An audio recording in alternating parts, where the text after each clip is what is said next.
Hello and welcome to the M&M podcast, episode number 2.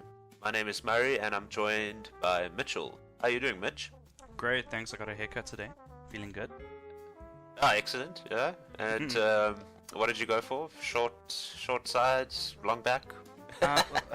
Well, I mean, okay, you would know this. Nobody else would, but I've got like thick, bushy, curly hair, and I let my hair grow a little bit long this time around. So, yeah, it's always funny to see what the shop looks like when I leave, because they've got to basically like spring clean the floor.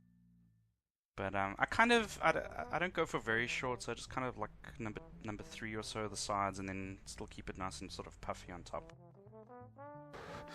Okay, yeah, well, I have been told multiple times that I need to get a haircut done. As of late, my hair's probably, what, would you say like a foot and a half long? It's Jeez, starting to look like Triple H here or something. Yeah, I don't know. It's always tricky because you've also got pretty bushy hair like me, so it's like deceptively short. I don't know if that's the right term, but it's whenever they cut it, you discover that it's never quite as long as what it looks, you know. So what I mean is that it's longer than it actually looks, you know. Yeah, well, you know, I've been known to put on a good Sean Bean sort of impersonation. Lord of the Rings style, Game of Thrones, you know. Bastard. Yeah. Aye, bastard.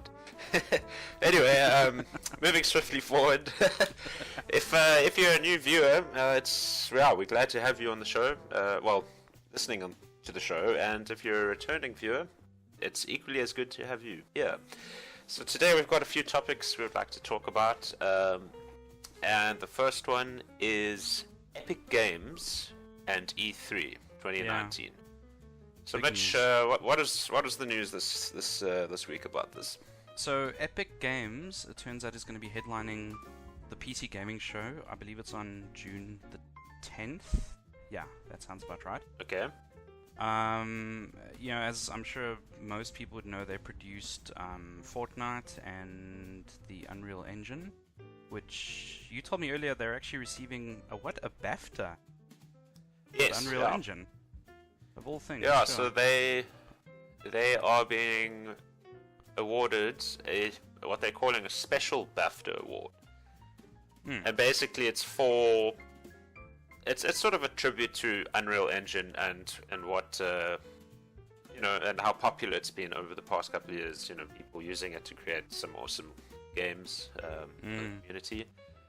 And I believe the BAFTA is also for the global phenomenon that is Fortnite, and being you know, one of the biggest releases of all time, essentially, because yeah, I mean, the player base is monstrous, and they have I can't actually remember the figure right now, but it's billions of dollars that they've made from this game. Wow. That essentially is free to play. Wow. So okay. that's saying something. But now, see, I didn't know that the BAFTA's awarded in the gaming sector. Is that a new thing, or is it also? Because I've been reading that like Fortnite does crossovers. Like I know they did an Avengers Endgame crossover, which apparently was quite huge. Is it because because they tend to collaborate on the film side of things, or have they always done that? I don't know. I'm not too sure, to be honest. Yeah, I guess so. But I think the award is just for a general sort of, you know, like technology essentially that is something that has contributed to this industry. And I don't know, perhaps there isn't a big enough award for gaming, so they just find that it fits within the category of the BAFTA, I suppose. It's interesting, I guess, because like you know, with these online sort of, you know, MOBAs and battle arena types of games, you know, it's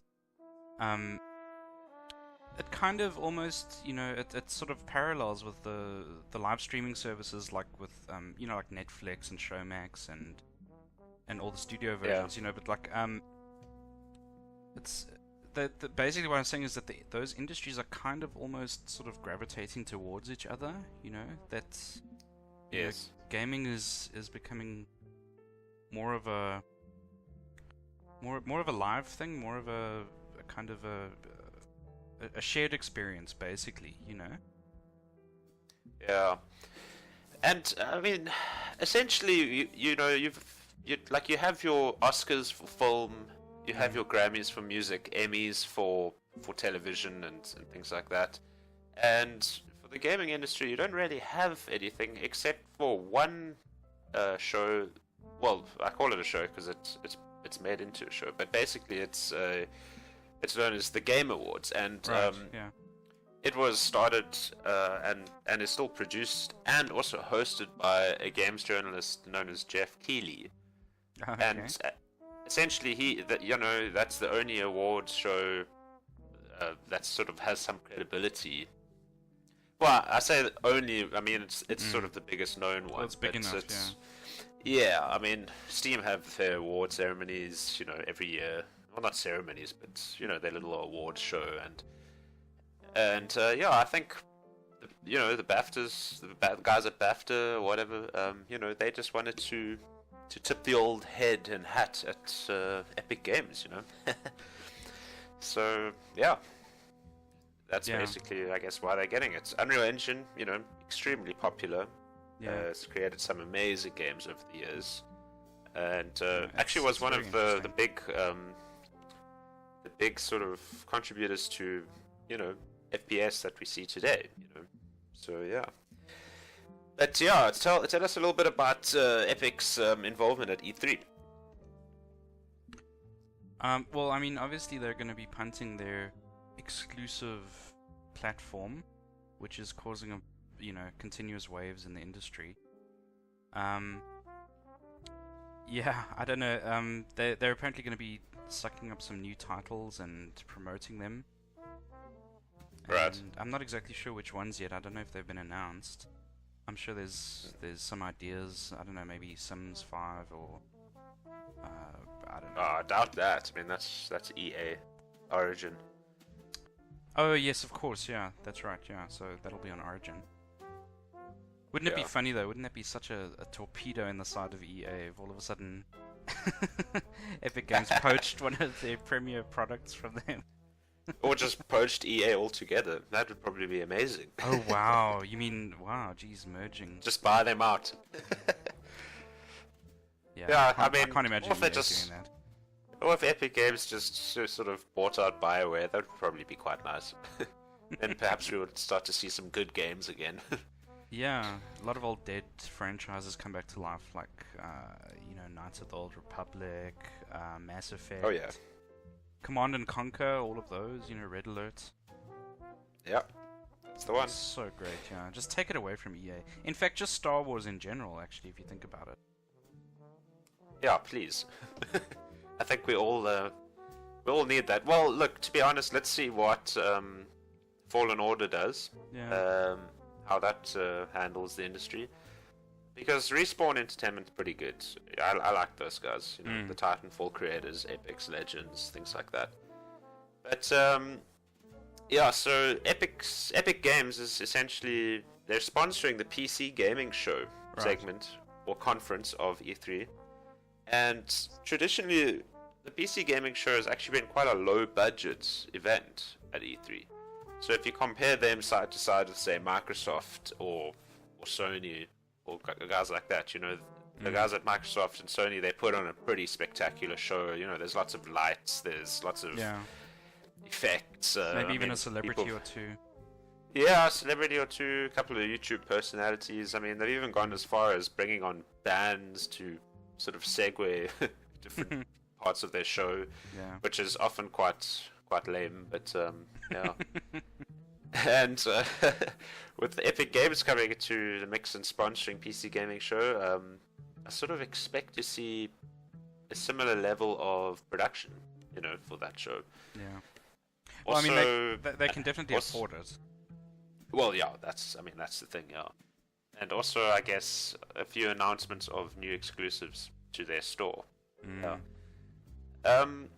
So, speaking about their store, have you? What are your thoughts on the Epic Games store? Have you checked it out at all? I'm gonna be honest. I don't really have an opinion. I'm a Steam subscriber. You and I have messed around on Origin just to play those one or two games that we like Battlefront and Battlefield. I know you still subscribe, I think, to Origin.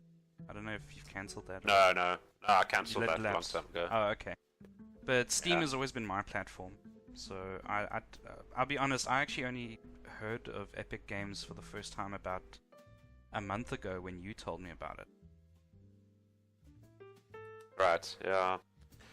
Well, look, the thing with Epic Games is essentially, and their store, sorry, is essentially it is a new platform that is meant to cause competition for Steam.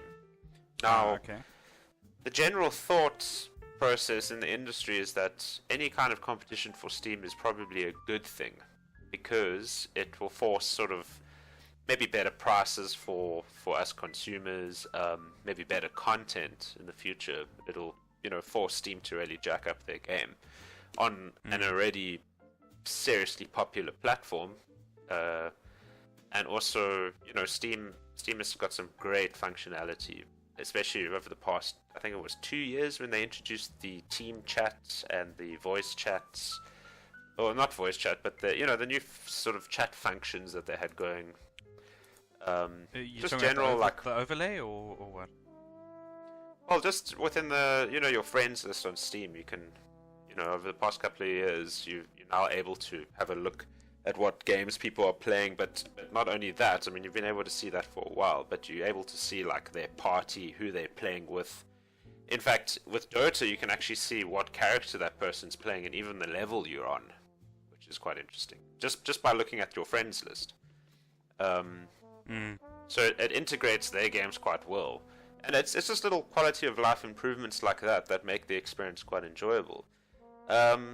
With the Epic Games Store, however, you've got a lot of stuff that's lacking, from basic things like party chat to, they don't actually offer refunds on their games that they sell, which is quite a problem in my opinion. Like, if you're going to run a store, you need to run some kind of refund policy, So basically, once you've bought a game, it's yours. You can't return it for whatever reason.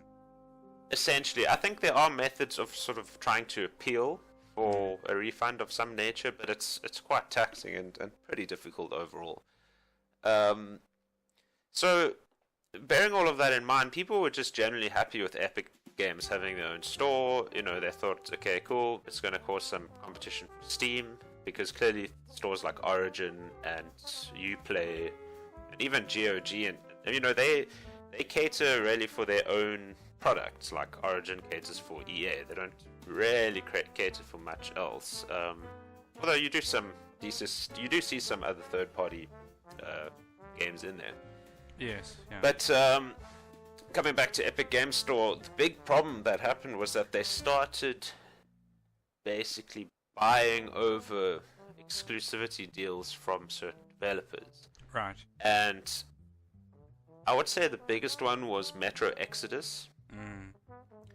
And the controversy there was essentially they left it to like the very last minute. So it was like 2 weeks before the game dropped. So you could have had your game pre-ordered on Steam months ago, months before it released. And suddenly what happened was the game was just taken off the Steam store. They lost the right to sell the game. Wow, now, had you pre-ordered the game, apparently it would still be fine, you could still play it on Steam, but that was it, And suddenly it was on the Epic Games Store 2 weeks or so before it released, and that caused a lot of problems. I mean, for various reasons, but I would say for myself, one of the biggest reasons is that I've always had a problem with PlayStation and Microsoft and their consoles having these sort of exclusive games. For example, PlayStation has God of War or Spider-Man, you can't play that on an Xbox. So if you own an Xbox, too bad for you, you can't play those games. You have to go and buy a PlayStation to play those games. Now, obviously, it's the same with PC. We as PC players can't enjoy Spider-Man, even though we really like the franchise. Yeah. So that sucks, right? So now, essentially what's happened is it's starting to cause this divide on PC platforms now, because people either have to subscribe to the fact that they need to get an account on Epic Game Store, or they have to just sort of, suck it in and just stick with Steam, and not get access to those games. Now it's a little different because we already own the PC, so we don't need to go and buy a whole nother machine to be able to play something that we can't. But it does sort of suck, and especially when you as a person, you've got like a lot of games on your Steam library. You like to keep everything together. You probably already have Origin like we do. Maybe you've got Uplay. Maybe you've got GOG. I mean, hell, even Bethesda released their own store just so people could get Fallout 76. And I mean, look at the disaster that was. They had to eventually sell it on Steam, just to try and make some more money. But it's that kind of thing that's causing a divide within the player base. And people are just, if they don't want to have anything to do with Epic Game Store, they're just not playing Metro Exodus, and it seems like people don't really care.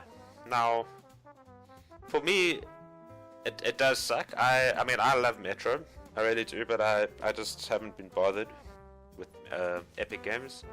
But the annoying part now is that Borderlands 3 is coming, and guess what? It's been bought by Epic Game Store.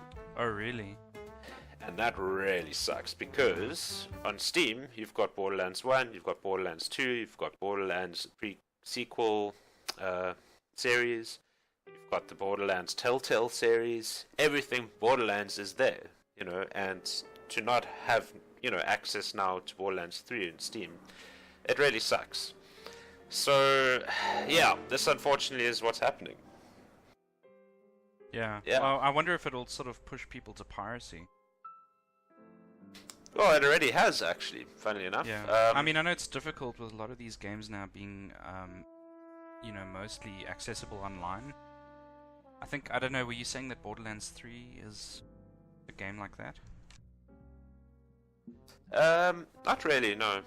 Oh, so Borderlands you can actually 3... play it offline?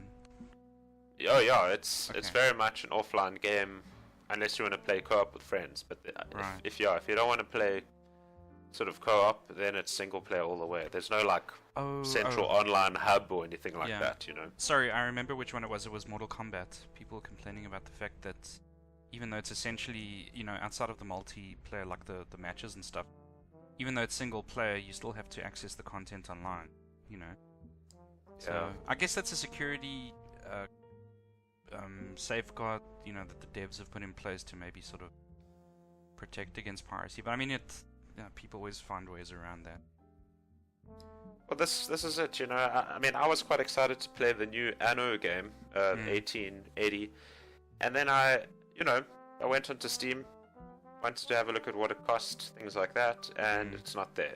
All the others are, just not the new one, and of course it's on the Epic Game Store. Oh, they've paid for it. Wow. And this is the kind of problem now that we're facing.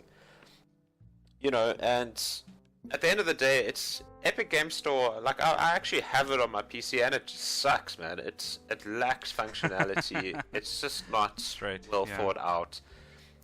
These guys, they really need it. They have a lot of money to play with. They really need to just invest some of it into making a really good store. And I think you'll find that people will start to maybe come and, sign up with an account and start buying some games.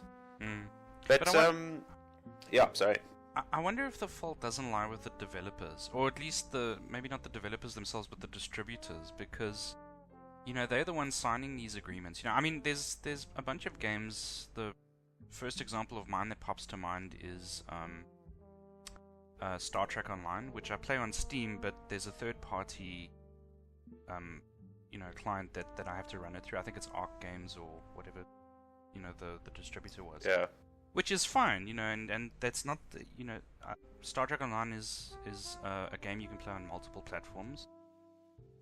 I mean, on gaming platforms, like, sorry, I keep saying platforms, that's wrong, clients, So I think I've seen it on some other clients, but the point is the distributors, they were smart enough to just, kind of let everyone have access to it, but like when the distributor decides, no, okay, I'm going to sign an exclusive deal with Epic Games, we get upset with Epic Games, but really they're just they're just swallowing it. You know, they're just saying, well, okay, cool, we'll take it. You know, Yeah. more money for us, I guess. But like the devs should actually, I'm sorry, devs or the distributors should be stopped from doing stuff like this. In fact, I wonder if it won't be long before somebody takes all of these guys to court, like to the competition commission, like we have in South Africa. I don't know what the equivalent would be in the States, but I mean, it's monopolizing the market, and it's actually creating a very unhealthy sort of economy.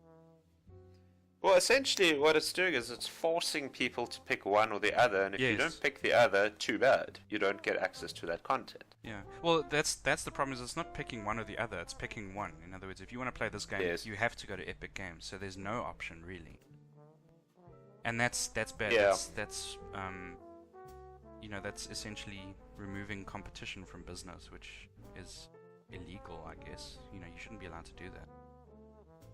Yeah, and it's I don't know. I just find it's bad practice. Now, obviously, the counter argument is with a lot of these games, they'll say, "Oh, we're only in this for 6 months, right? So after 6 months, it'll become available, say on Steam, for example, or whatever." But the problem is that if you say now you're a streamer or you do content like us, where sometimes we upload some gameplay footage or whatever, and say now we wanted to start doing that with the brand new Borderlands, well, too bad. Unless I have an account to Epic Game Store, I can't jump on board straight away. And it's just a matter of, are you going to subscribe to it or not? Yeah. So why do you think the developers are signing up with Epic? Or the producers, rather. I don't know. I mean, not being privy to any of the contracts there, but there is probably some monetary gain. Yeah, big time. So essentially, what's happening is that I can't think of the figures offhand, but Steam takes... Okay, let's just create some hypothetical figures here. Steam will say to, I don't know, let's say Gearbox Software, we will sell Borderlands 3, you guys take 70% of the profit from each sale, and we'll take 30%. Let's just say those are the figures. What Epic have done is they've come along and have essentially sort of said, okay, but we can offer you guys take 80%, and we'll take 20%. So they're undercutting the competition, basically. They're undercutting the competition, and they're basically giving developers a better deal. Now, if you're a small-time indie developer, for example, you're going to say, hell yeah, I want to make more money so that essentially I can make more games in the future. Anybody would really take that deal. But it just sucks that it has to be the scene where it's either Epic Game Store or nothing, and I don't understand why a developer can't come out and just say, look, I will sell them on both, because that way I'm probably going to make more money. But of course, Epic Games are coming along and saying, well, let us pay you a sum of money, and then you're bound by contract to sell it on our store for however long. So, Epic just wants more traction. That's for sure. Yeah, no, I'm sure. And coming back to E3, this is, it's quite interesting. They're doing the PC gaming show. And for me, that's just so blatantly obvious. That's so arrogant, they're declaring themselves the winners, they want to take over. Yeah, they want to take over big time, and I'm really interested to see what the audience thinks of. I'm really interested to see what the audience thinks of Epic, especially the CEO when he comes out. Yeah, I wonder if there'll be a bit of booing from the audience, maybe. Yeah. Or do you think they'll censor that out? I'd love to hear that. In fact, there'll be so many people live recording from their phones and stuff, I'd just love to see what the crowd reaction is. Yeah. No, I think it's going to be quite interesting, that's for sure. But on the topic of E3, I just read this, I think last night, and I was really interested by this, that Netflix is going to be presenting some stuff at E3. Okay. So, No, What sort of stuff have they gaming announced? stuff. No, they want to basically develop some of their exclusive Netflix shows into games. Oh, sweet. And this kind of That's like cool. harkens back to what I was trying to get to earlier when we were talking about the BAFTA award for Epic Games and for the Unreal Engine. Is that there's such the divide between gaming and streaming television services and movies, and that is actually becoming less and less, So, I mean, Yeah. how cool would it be? Imagine if the day comes when, like Netflix, for example, maybe, merges with, well, let's say Origin, for instance, So you subscribe to Netflix, but in addition to the series and the films you can watch and that you can stream, all of a sudden there's also games you can play that you can also stream or download from the same service. That would be quite cool. Eh? I mean, it just opens up like a whole new realm of awesomeness, I mean, it would cause problems again, like we've been talking now regarding competition. But I mean, it's quite a nice thought actually. It's something to look forward to, I guess, in the future. Yeah, I mean, imagine sort of just booting up your TV or your Apple TV, and you have functionality to add a controller of some kind, and you just load up Netflix, load up a game, or you decide, oh, okay, I'm going to watch some TV now, and you just pause your game and go and watch some TV or whatever. That definitely sounds cool. So, do you know sort of on what date that is, or have you mentioned that already? No, I don't know which day they're presenting. Okay. But I imagine, I don't know if cool. it's actually been decided yet, but I mean, if you go check it out on Google, it might be there. Okay. Awesome. Yeah, it's definitely going to be a huge year for E3 in my opinion, even though we're missing PlayStation and EA. But I'm not too bothered about EA. Yeah. Well, I mean, on the topic of PlayStation, I mean, Sony looks to be announcing something big pretty soon with their PS5, the PlayStation 5, which is their new streaming service. Okay. Oh, obviously it's a gaming streaming service, Yeah. but apparently it's going to be huge. They're sort of anticipating that it could be a rival to Google's Stadia. Yes, yeah, we were talking a little bit before the podcast. Yeah. And what are your thoughts on this idea of streaming games? Well, honestly, I was a little bit clueless. I mean, when I hear streaming, I think of, Twitch and YouTube and that, like broadcasting live, for instance. But just Yeah. explain it one more time when we talk about game streaming or streaming So service with games. So essentially what it is it's a Netflix-style service, but for games. So instead of, like we have now, we've got Xbox Game Pass, I think it's called, and Origin Access, Premier, or Premium, and just the normal one, and things like that. Where you basically spend an amount of money per month.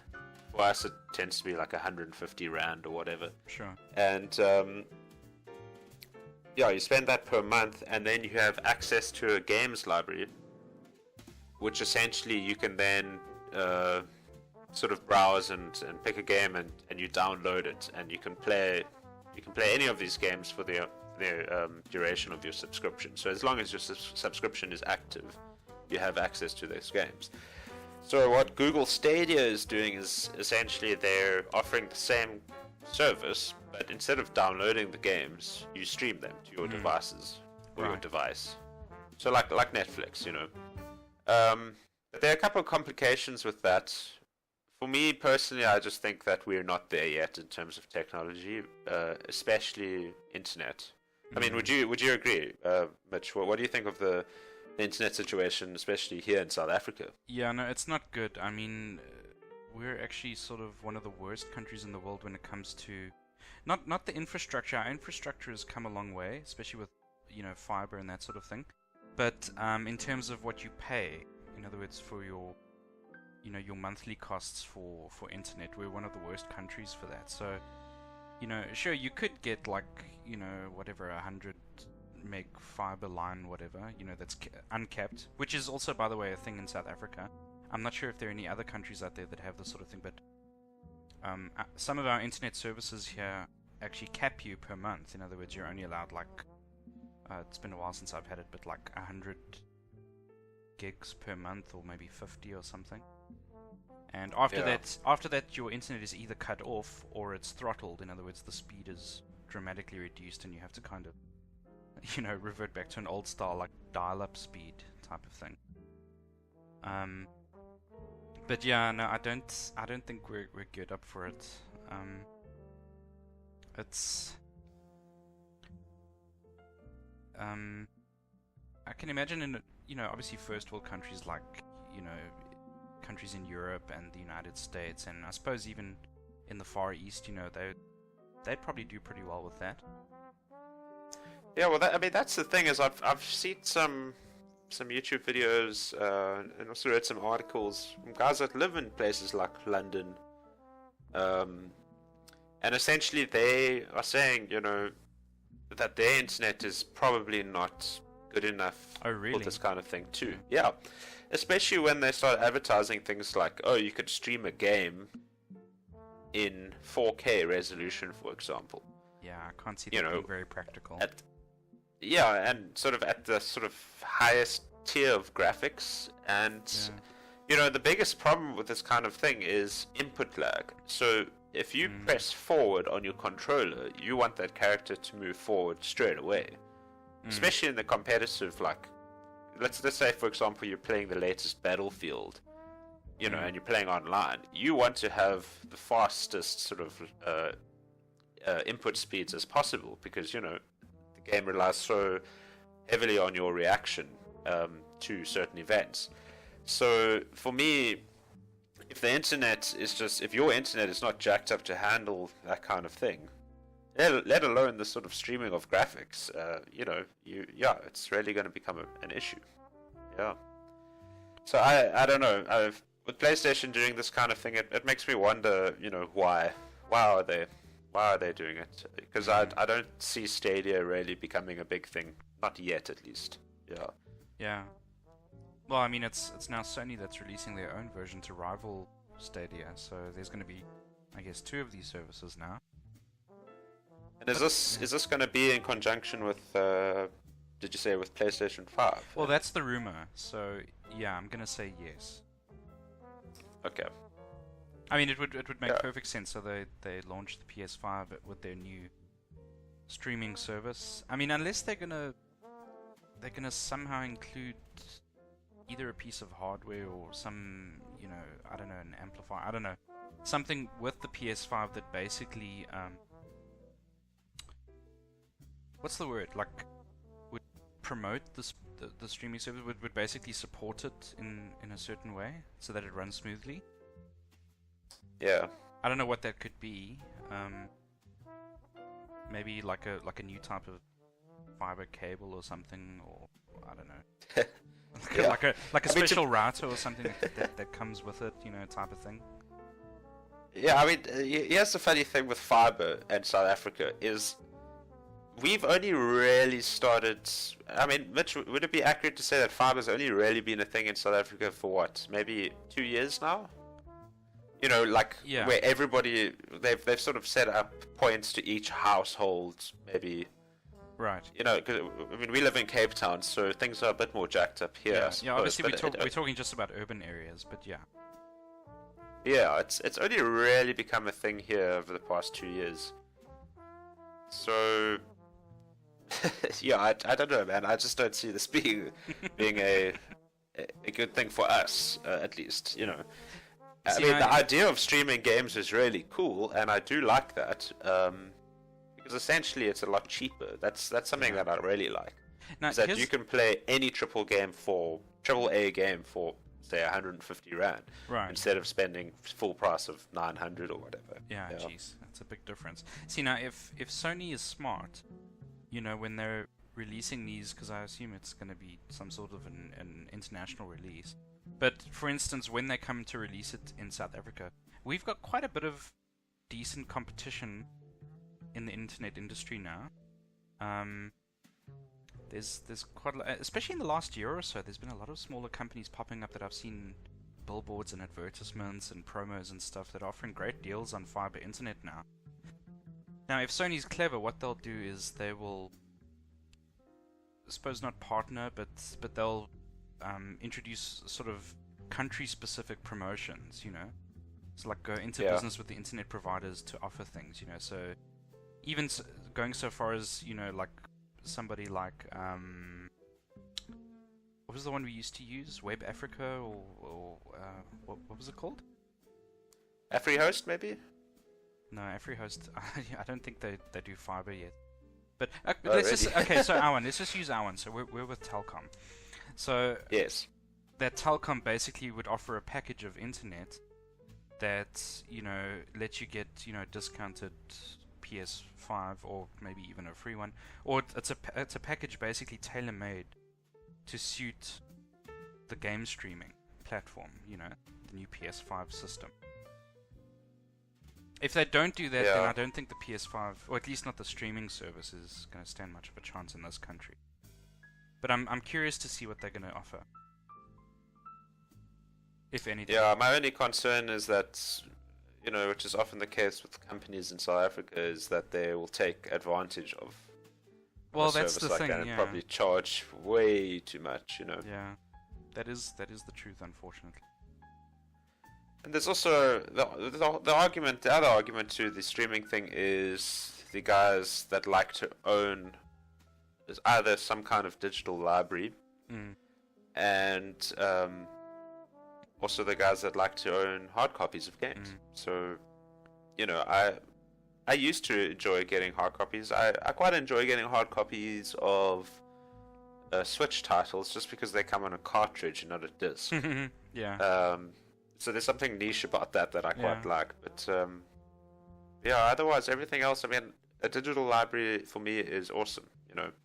Yeah, But same one for that me. I have to pay a subscription to gain access to, yeah, it's cool. I mean, there's a lot of games in those libraries, and so it's a lot cheaper, and I guess that is the way forward, but I just don't see that being something that we can really take advantage of just yet. Yeah.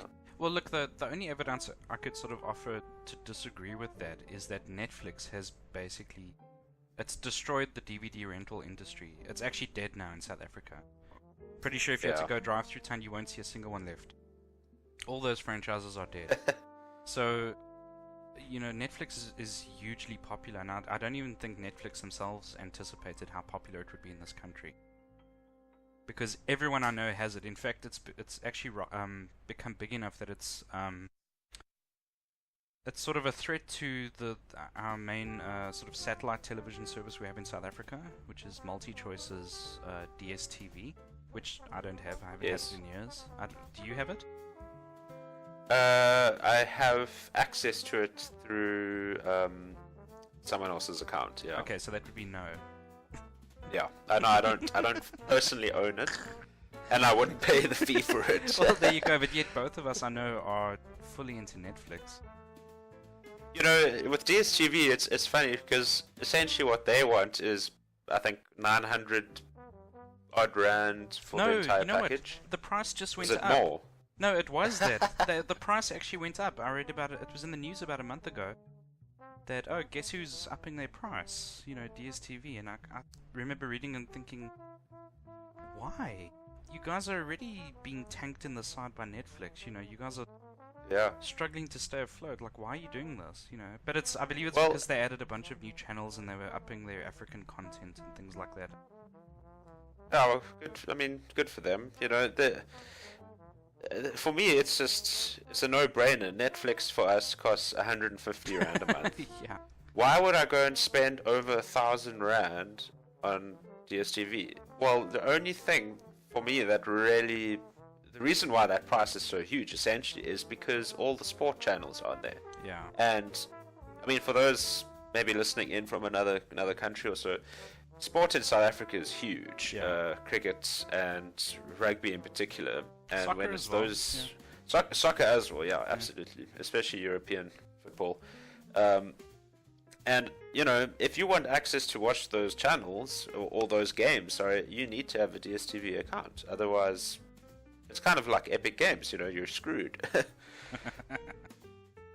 because no one else does it. You know, they have the licenses to broadcast those games in South Africa. Sure. Yeah. But I'll tell you what, Anyway. the day is coming soon though that there will be a rival for DSTV on the sports streaming side. Yeah, absolutely. It'll come at some point. Yeah. So, anyway, we're going to move forward in our show here, and I think we've got a bit of a discussion on Star Trek Discovery. Is that right, Mitch? Yeah. Well, I tell you what. Before we move on to that, let's save that one for last. Okay. Staying on the gaming thing. Yes. For the last week or so. Yeah, I think it's just a week now that you and I have been playing the Battle Pass on Dota 2. Yes. Sorry, I completely forgot about this one. Yeah, the Battle Pass. It's been exciting. It's been extremely grindy. Yeah. Well, there's a funny thing here is that I've kind of always been a consistent Dota player. I mean, there've been little stretches of time when I've uninstalled it when it just got too much for me. But the person with I think you mean to say that you've probably done that about 100 times. Yeah. Come on, Mitch. You know, be honest here. Yeah. Well, I'm gonna say educated guess 88 times. There we go. Okay. All right. But the person with the real love-hate relationship with Dota is actually you, Murray. Because you've played. I mean, when we started gaming, I think the first game you and I ever played together was Dota. That was like 6 or 7 years ago. But then you played it for a while, and then you got completely sick of it, and you uninstalled it, and then it took something really extraordinary to sort of convince you to plug it in again and give it another bash. Right. Yeah. I mean, for me, it's just, I guess, and it probably will happen again after the Battle Pass or something like that. But it's just the same thing over and over. It's like, if I'm going to try and like sort of compare it to anything, I want to compare it to CS:GO, Counter-Strike Global Offensive. Now, both are made by Valve, both games, and both are pretty big in the sort of esports industries, ESL and things like that. Yes. And I guess, I mean, I don't play CS:GO anymore, by the way. But it was the same thing for me. At least with CS:GO, there was different maps, if that makes sense. But eventually, you become sick of that, even, because you're playing the same maps over and over. You use the same guns over and over. You plant the same bomb, over and over. And you defuse the same bomb over and over. It's that kind of thing. Like with Dota, I find it's the same thing. You take out either the top, bottom, or mid towers times 2. Then you smash through their base and eventually attack their ancient, and maybe you win or maybe you lose. It's the same thing. Yeah.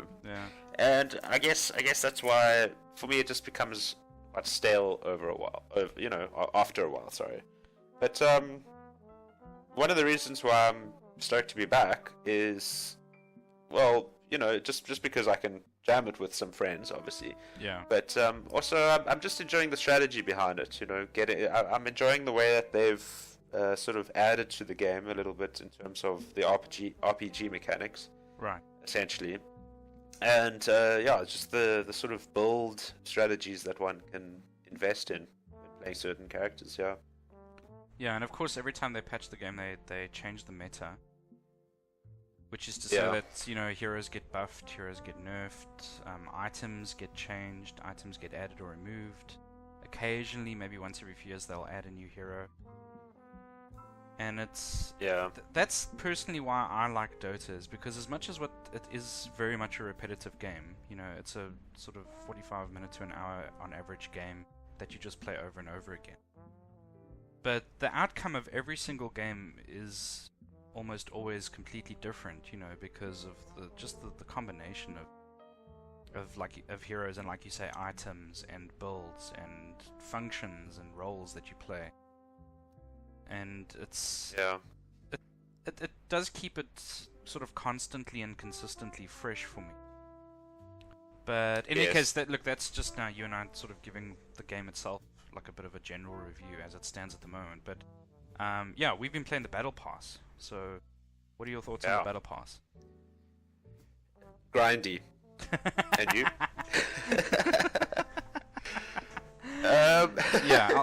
I'll second that. Yeah.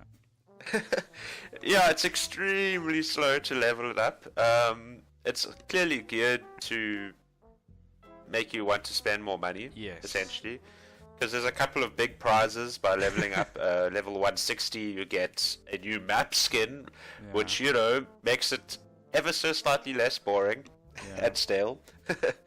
But otherwise, there's some really cool looking skins, you know, all the way up to, I think the highest is level 2000, which for me, I mean, unless you're paying that money for that, it's ridiculous. Right. You know, I just don't see there being any way of grinding up to there, unless, I don't know, maybe you play, I don't know, let's say 20 games of Dota a day, and assuming you win all of them. Yes. But I'm just finding it to be quite grindy, but at the same time quite exciting, because it's nice to sort of have a challenge in the game, and also something that you're working towards, especially within the jungle. Yeah. And yourself? I think this year's Battle Pass is actually pretty great, and I'm saying that because I played it last year, and to be quite honest, I enjoyed it last year. The thing that you and I have particularly taken to is it was the cavern crawl last year. This year it's the jungle, which is a great little progression sort of mini game, sort of outside the main game, where as you win with certain heroes, you advance in a little pathway, and eventually it can lead to some cool skins and mods and things like that. You know, little treasures, things like that. So you and I have been enjoying that. That was great last year too. In fact, I finished that entire cavern last year. The only thing that upset me last year though, and I get the feeling it'll be the same this year, is they punted the cavern crawl particularly sort of as an incentive that, you know, somewhere in that cavern was hidden the grand prize, which was the baby Roshan, which I think you could use in game. And I completed that entire crawl. I did every single tunnel, every single pathway, and I never got it, which, as you can imagine, when I did the last one, I was royally pissed. Because I felt lied to. They made me believe that it was in there somewhere, and that if you finished it at some point or another, you would get it, you know. Meanwhile, it's obviously some RNG thing that it's like a lottery that maybe you'll win it if you're extremely lucky, you know, type of thing. Yes. But I suspect, in fact, that's the award for level 2000. It's I see that now. Maybe this year, Roshan or something. Yeah. But the other thing I love this year is the in-game little Easter eggs they've created, which, if I remember correctly, wasn't there last year. The thing that they included last year, which is again available now, are the little the caster voice packs. You know, the little famous quotes from Toby One and those guys. And all the, of course, the different languages, the Koreans and the Russians and all that, those are great. But again, like you said earlier, you're only able to access those at the really high levels of the Battle Pass. So that sucks. But I'm referring, of course, to like the in-game spade that you can dig for treasures while you're busy playing. We've had a lot of fun with the high fives, with the balloon snakes, with the drums, and with the little monkeys. I mean, I discovered last night, you and I were playing, and I discovered that you can actually high-five someone on the enemy team, which I thought was actually pretty cool. You know, I high-fived the enemy life stealer before he, you know, proceeded to royally rape us terribly. Oh yeah. That was a very sad game we played last night. He stole the life from us, yeah. Yeah. So yeah.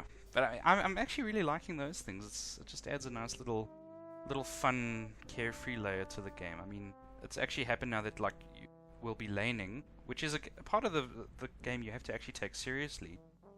And then, you know, pop out blows a snake balloon, and then a monkey and a drum, and there, before we know what's happening, the enemy and us are banging a drum. You know, screwing around when we should be like focusing on last hitting creeps and harassing, but they were just jamming the drums, you know. Yeah, it's something that I noticed with the Battle Pass is it's a cool little community event at the same time. You know, people kind of get involved and like, you know, they're commenting on the trivia when the trivia is going down when you're searching for a game. You know, there's a nice community, and people seem like they just seem happy that there's a, you know, another battle pass, and that I guess the international is coming up as well. I guess, yeah. Yeah. Because I mean, that's a massive deal these days. Yeah. I think the only criticism I could really give is that the grind does feel slower this year. Okay. Yeah, I was But able they're to leveling level. Yeah, last year I can't remember exactly, but I was able to get to a decent mid-level with my battle pass. Well, no, I think compared to the rest of the world out there that takes it seriously, I at least got to like the solid double digits. I don't know if I got as high as level 100. I think I might have, but Yeah. in other words, I could get that far. But I mean, it's taken us a week just to kind of get to level 8, level 9. You know. Now, granted, you and I don't play that often. We play 2, maybe 3 games a day every 2 days or whatever. Yeah. But it's a very slow grind, and I'm starting to feel it. Yeah, well, this is the thing, and I mean, if you want to say get to level 160 to get the map skin, and you want to skip the grind, you're looking at spending about 860 rand or so, which is probably the equivalent of $60, I imagine. Yeah, I there's think our actually conversion rate. there's a calculator in Dota there. It works it out for you. If you want to buy, I suppose we'd have to buy like 150 levels. It costs, I think it would cost us about 800 rand, Yeah.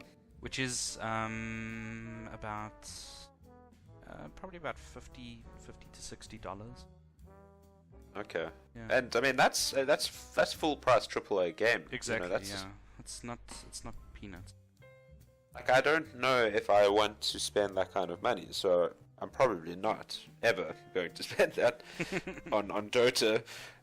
Besides, I do see, you know, last year's map skin is now available for purchase at Right. you know, like 100 rand or 200 rand or something. So if you are that into having a different kind of map skin, I suppose you can go and spend that money. Yeah. Yes. But yeah, the grind's a bit slow. Other than that, it's quite a nice nice battle pass, and it does reward you quite nicely, in my opinion. You know, Yeah. when you level up, you get a new item that you can claim and check out. There's an immortal treasure that comes about every, I don't know, 10 or so levels, or 15 or so levels. Mm. So that's guaranteed to give you a skin, and if you progress far enough in the jungle, you get some nice rewards there too. Mm. So yeah, it does reward you. It's not like it's completely sucking, you know, but yeah, it is good. Just a bit grindy. Yeah. Yeah. Anyway, so shall we move on to Yeah, Star last Trek thing on our Discovery? list today. Yeah, so we want to talk a little bit about Discovery, because, well, for the record, I am a Trekkie.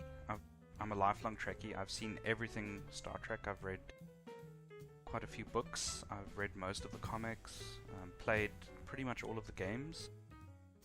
And of course, that goes without saying. I've seen all the series, all the movies. Murray. Yeah, you're probably one of the biggest Star Trek fans that I know. Yeah. Definitely. Yeah. I'm Absolutely. quite proud of that myself, yeah. But okay, so Murray, you sort of got into it now with Discovery. You gave it a try and you enjoyed it. And I've been trying to sort of encourage you to go check out some of the older stuff, which I think you've checked out a bit of the Next Generation, but not really anything else, Yeah. right?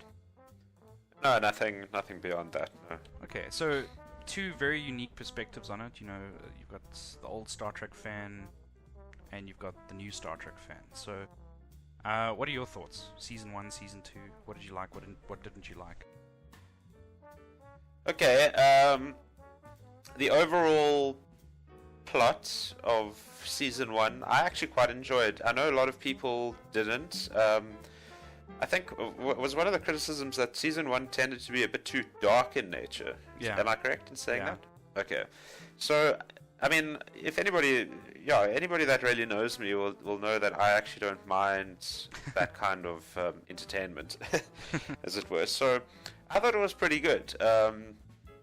It also kept me wanting to come and, you know, check it out. It left me wanting more, essentially, with each release, and so So that was nice.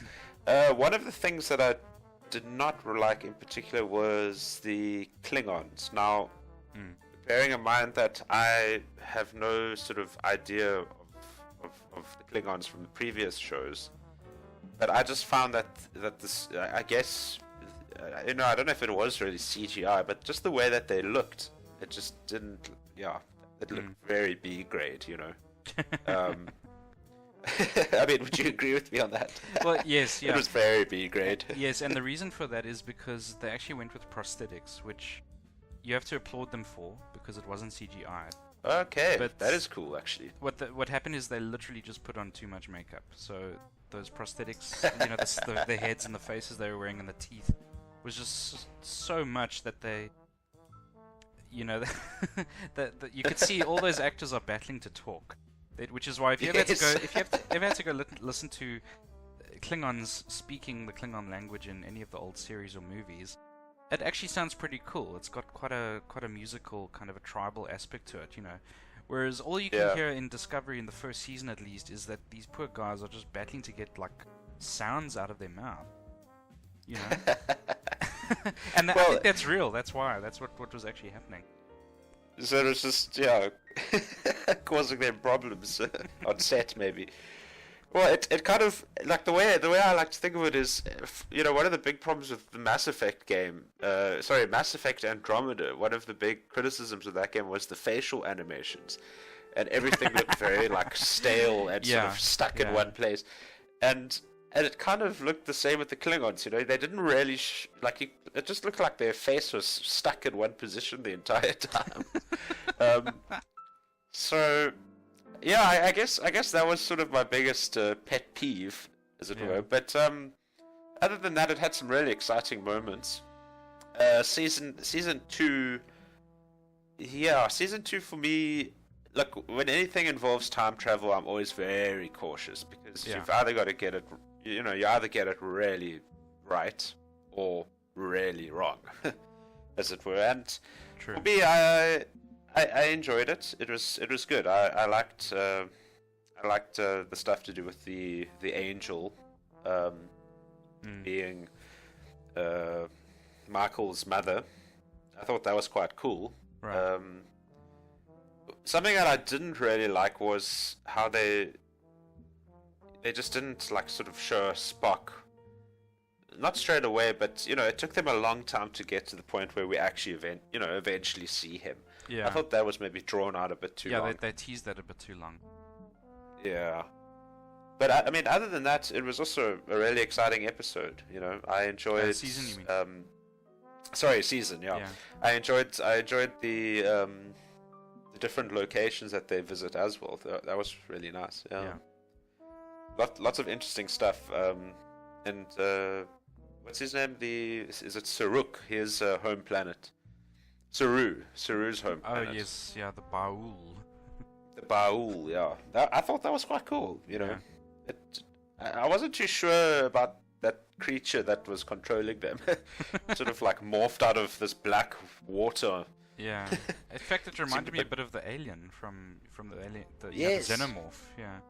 Yes, that's right. Yeah.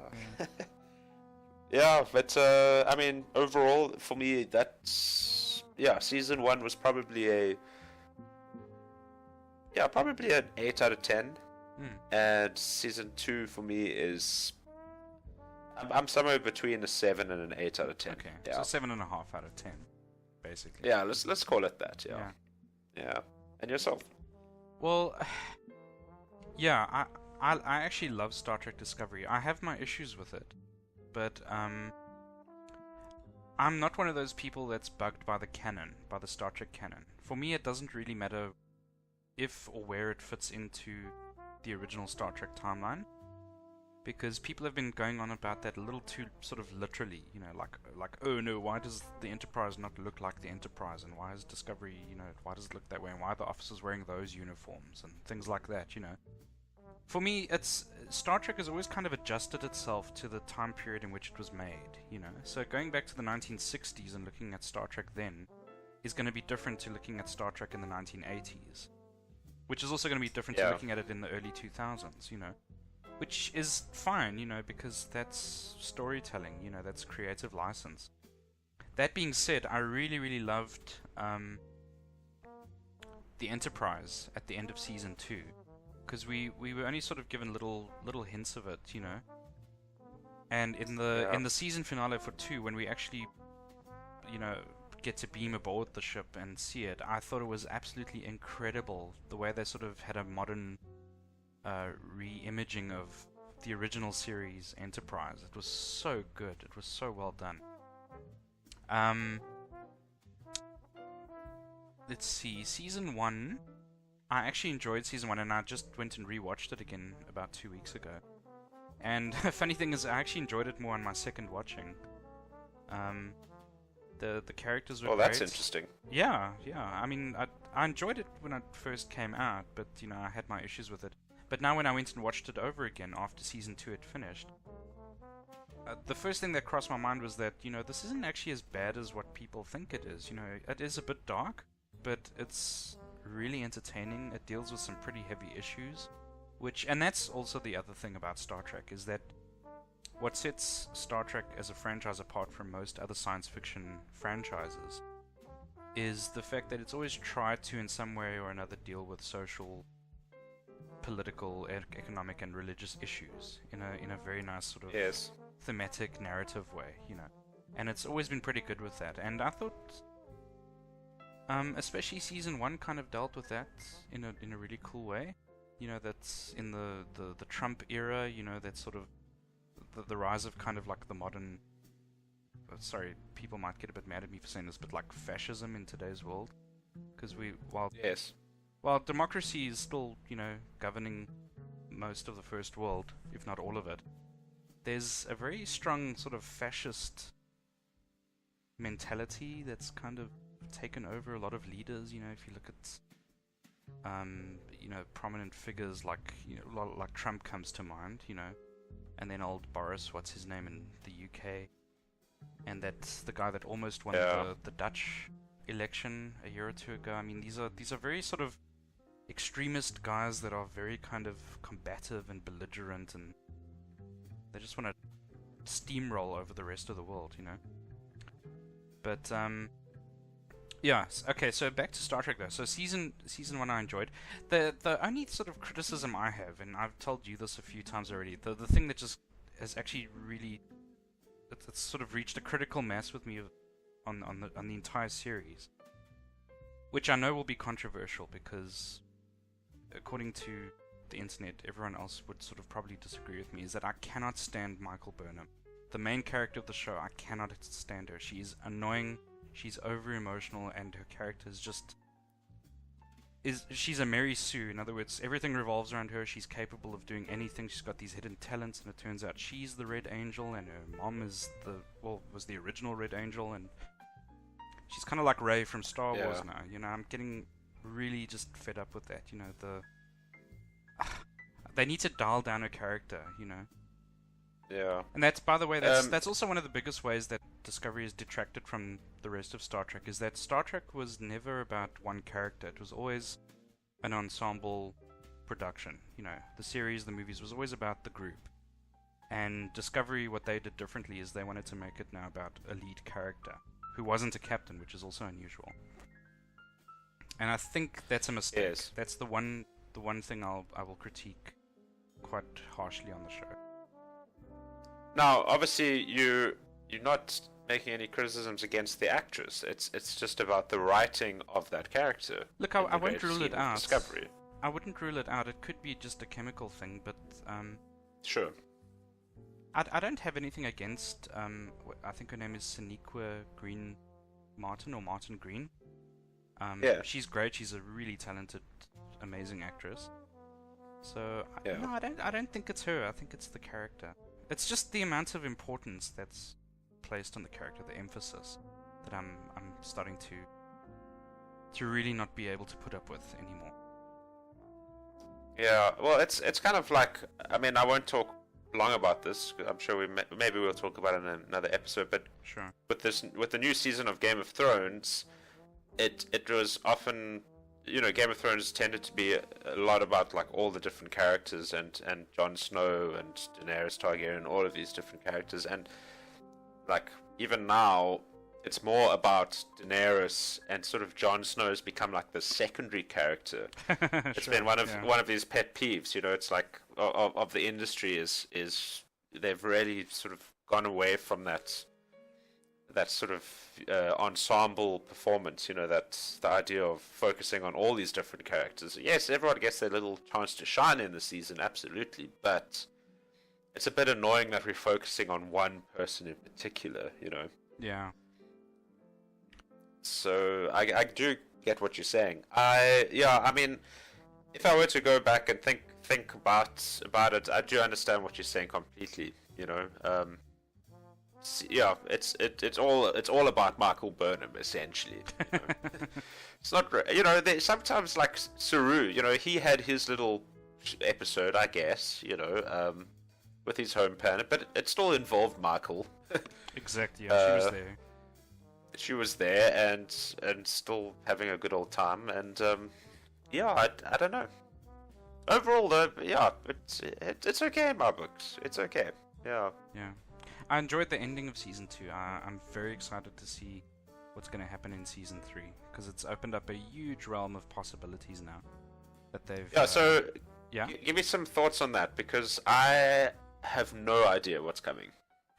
Well, look, I don't have any idea either, but the fact that they've shot, spoiler alert by the way, that they've shot, I think, to the 32nd century, which is a good millennium ahead of where they were originally.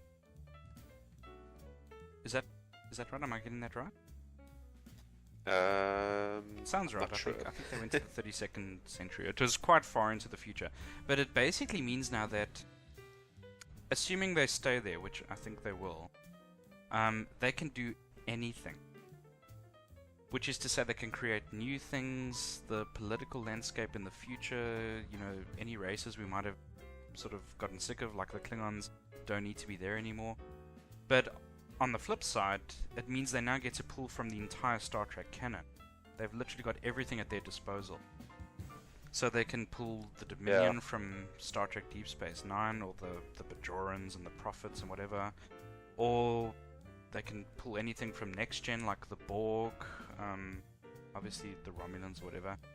But another interesting thing as well, which was touched on quite heavily in Voyager, was and I think Enterprise as well, was I guess it's like the future Federation, or the future Starfleet that basically polices the time travel, So their job was to sort of safeguard the timeline against other sort of time traveling races, and it developed into a Cold War, the temporal Cold War, which they could also delve into a little bit. In fact, it would be very clever if they could connect that into that particular plot arc in Star Trek Enterprise, because that was never quite resolved, actually. It means also we could bring characters from the other Star Trek series, as long as What there's about time the travel and so on. Borg?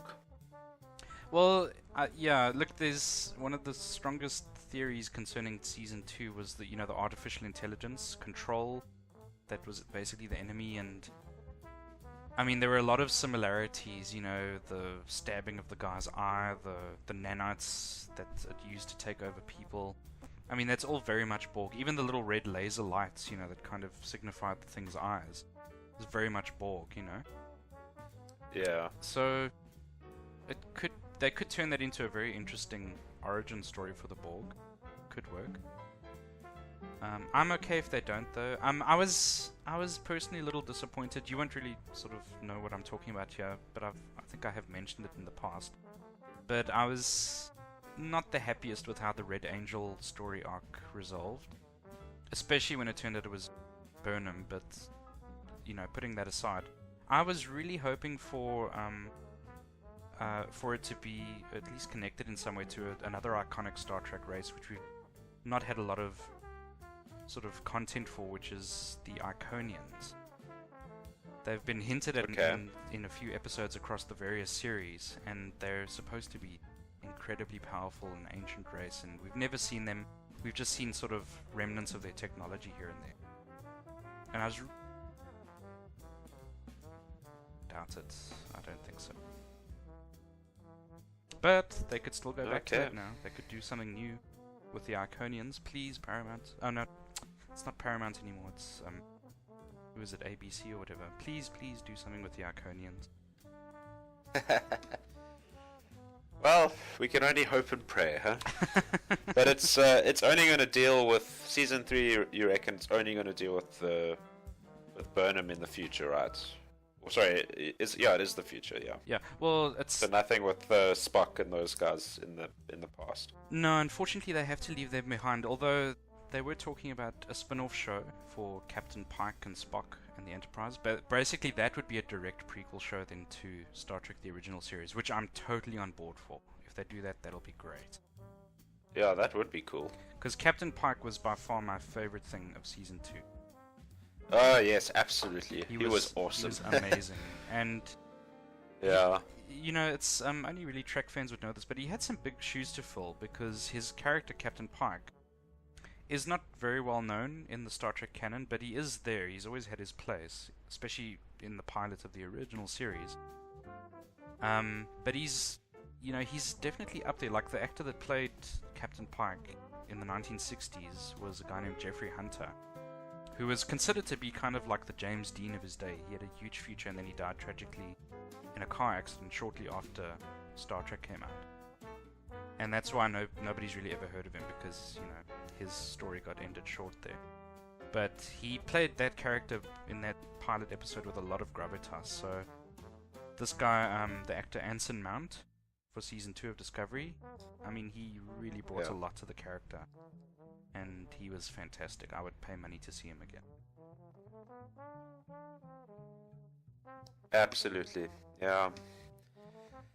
Anyway, so I think we've maybe covered all topics that we wanted to chat about today. Would you say, Mitch? Anything else? Any final thoughts? Nah, I think we've gone way over time already. Yeah, I did just want to bring to everyone's attention the new Nintendo Direct that dropped yesterday, I think it was. And it basically focused on the new Super Mario Maker 2, which is cool. And also another little bit of news: the World of Warcraft classic servers have just gone live for closed beta. So if you are someone that enjoyed classic World of Warcraft, that's definitely not me. But if you do, then I believe you can watch some of that gameplay on Twitch. And there's quite a big following for that at the moment. So yeah, there's that. But thank you for joining us on this excellent Thursday M&M podcast episode 2, Mitch. Looks like this is going to become a thing, eh? Yeah, well, I mean, I'm enjoying it, so we'll keep doing it as long as we're having fun. And what's next for the channel, do you think? What are we going to drop soon? Well, I mean, I'm carrying on with the Frasier transcriptions. We can look forward to some music tutorials that I'm going to be starting real soon. Probably in a week or so. Alright. From my side, yeah, that's basically it. Yeah, I'm going to keep going with the Borderlands Let's Plays, probably do more commentary. And I'm probably going to start a Harmony tutorial series as well. But just got to get a couple of things together for that, and we'll see how it goes. But yeah, if you enjoyed our show today, please leave a comment. We love to hear from you guys, even if it's just saying hi, and maybe consider dropping us a like or a dislike. We actually like those too. How's the irony in that, Mitch? We like the dislikes. Yeah. Is that what you call irony? I guess so. Yeah, we'll call it but that. Anyway. We'll call it that. Okay, but yeah, have a great day further, and see you on the next one. Yeah, Goodbye. see you guys. Cheers. Bye.